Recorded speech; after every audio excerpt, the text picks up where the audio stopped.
when you look at something like the particle physics community and say LHC grid or its successors like EG, it's interesting because there you have a community which has centralized experiments.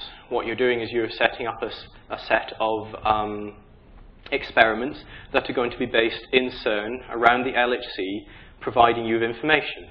This information is going to flow out to different sites where relatively cohesive communities will be analyzing the different results. So each experiment has a community around it that's looking at that particular set of outputs. And the way that the data is being handled, you're essentially writing once and you're reading things in sequence. So you're looking at things in terms of experiments. You're looking at things in terms of runs. On the other hand, there's another community which is rapidly starting to use about the same amount of computational power, and that's the arts and humanities community. And when you look at some of the outputs that are coming from the roadmap project Daria, you see that it's very, very different. There, you have a lot more to do with distributed data. You don't have a single source of information. You have many sources of information. You don't have a single community. There is no arts and humanities community. You have many different groups all working, and quite often working in pairs and multidisciplinary, but the associations are much looser. And you have very complex data federation. It's all about drawing the information back together, not spreading it out. So what we see is that software and its communities have very differing requirements. And this means that something that works in one domain doesn't necessarily just work in another domain. It's also tying back to the second myth I presented, that you can take something away from its community. Some of the most successful pieces of software have understood exactly what their community is in terms of the research domain and made very small steps to bridge to another community. So we're not trying to make something generic. We're trying to make something very specific many times. So finally, myth 5. Outsourcing my software will provide me with free effort. This is interesting because we look at it in two different ways. And the most common way of looking at it is when we look at open source. So you can outsource to gain effort. Things like web design, HR sometimes. There are different ways of trying to, again, go back to this idea of creating expertise and then managing to throw something over the wall. And we've already dealt with that. The other thing that people look at is what happens when you open source software. So will that provide you with free effort? Because a lot of people think that the best way of making software sustainable is to slap an open source license on it. So why is that not necessarily all that it seems? The thing is that in the same way as just because you have a good idea for something, people don't necessarily rally around you. Just because you've changed the licensing on your software doesn't mean that anyone will know what that means. Often people say that open source software is free as in speech. So you're able to do what you like with it. You have the freedom to change, to manipulate, to extend. And that's good. That is one of the things that makes software more sustainable and more reusable. Some people say that open source software is free as in beer, because many of the licenses allow you to take the software and use it for no charge. I like the concept that Scott McNeely from Sun came up with, which is that open source is free as in puppy. It's just like, open sourcing your software is just like handing someone a little puppy and saying, here, look after it. It's really adorable to start off with, but it needs a lot of love and attention. It can lose its charm. Maintainers often go away and decide that this was, to walk away from a project. You need occasional cleanups as you realize that things haven't grown in the way that you want them to.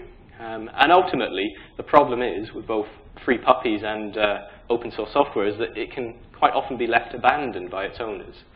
So open sourcing on its own is not the answer to software sustainability. But again, like all of the other myths, there is a grain of truth to it.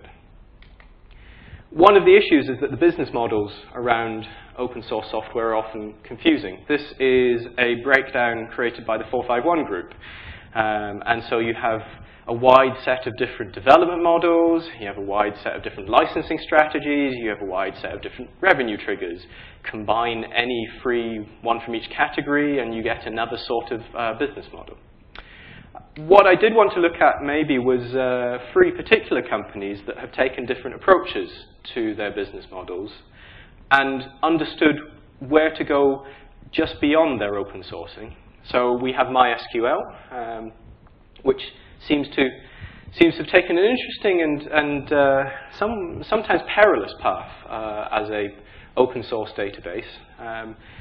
It's always, since very early on, had a dual licensing strategy that enabled it to do different things. In particular, it had the ability to offer services. And in the early days of many open source software projects, one of the things that is a paradox, and I wonder, I always have problems recommending this to the groups that I work with, is that sometimes, because it's quite hard to use a piece of software, there is a business opportunity in that consultancy, specialized services, and specialized development are some of the things which people place the most value on in terms of software.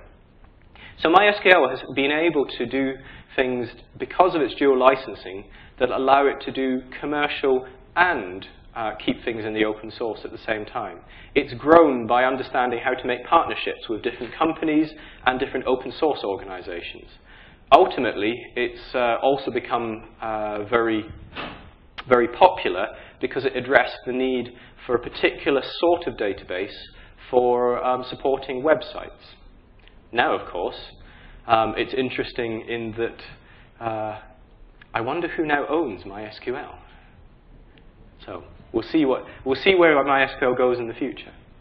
Sugar CRM is a customer relationship management system which is used by a number of large companies as well as academic institutions.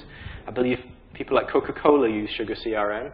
It's got another interesting model.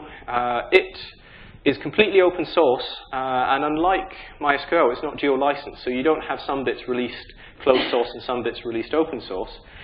But it licenses people who provide services for it. So essentially, it makes money by charging to authorize, to approve different types of suppliers. So it knows that a lot of people want to customize the base software, and it asks them for money so that they can get a seal of approval, a little badge that says, I am an official Sugar CRM integrator or developer. And there, again, we've got this paradox in that sometimes you make money because your software is hard to use. Does that meet the needs of a community? I haven't worked that one out. The last one is Sakai. And Sakai is interesting. It started its life off, again, as an idea from an academic institution, then got supported by funding from Carnegie Mellon Foundation, and has continued by taking on a foundation model approach. So they've discovered that the value that people see is in joining a foundation and paying subscription fees to get particular things that other people will get slower. So by being a foundation member, you get priority in terms of pushing requirements to the development team. You get a say in the direction that the project takes. And ultimately, what you're able to do is you're able to influence what happens with the software itself. Anyone can use the software, but if you pay, you have more power. And so there are many different ways that different projects have understood how to make open source software work.